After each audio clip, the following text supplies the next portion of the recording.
വികസിത രാജ്യങ്ങളുടെ മാതൃകയിൽ ആധുനികവൽക്കരണത്തിന്റെ പാതയിലാണ് ഇന്ത്യൻ റെയിൽവേ. വന്ദേ ഭാരത് ട്രെയിനുകൾ അവതരിപ്പിച്ചതാണ് മാറ്റങ്ങളുടെ തുടക്കം. എന്നാൽ ഉയർന്ന ടിക്കറ്റ് നിരക്ക് നൽകി യാത്ര ചെയ്യാൻ കഴിയുന്ന ഈ ട്രെയിനുകൾ സാധാരണക്കാരായ ട്രെയിൻ യാത്രികരുടെ ജീവിതത്തിൽ ഒരു മാറ്റവും സാധ്യമാക്കുന്നില്ലെന്നത് ഏറെക്കുറെ ശരിയാണ്.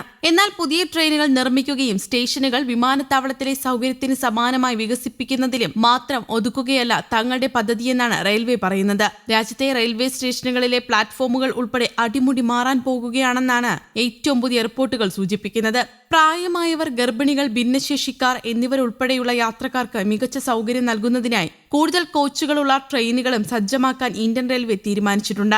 രാജ്യമെമ്പാടും പ്ലാറ്റ്ഫോമുകൾ വികസിപ്പിക്കുന്നതോടെ കോടിക്കണക്കിന് യാത്രക്കാർക്ക് ഇത് ആശ്വാസമാകുമെന്നാണ് പ്രതീക്ഷ.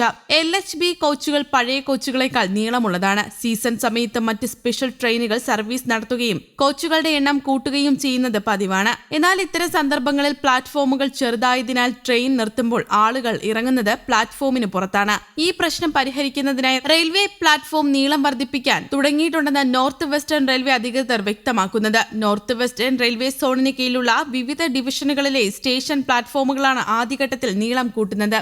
ഇതിനായി കോടികൾ റെയിൽവേ വകയിരുത്തിയിട്ടുണ്ട്. അമര സ്റ്റേഷൻ പദ്ധതികൾക്ക് പുറമെയാണ് പ്ലാറ്റ്ഫോമുകളിലെ പുതിയ മാറ്റം യാഥാർത്ഥ്യമാകുന്നത്.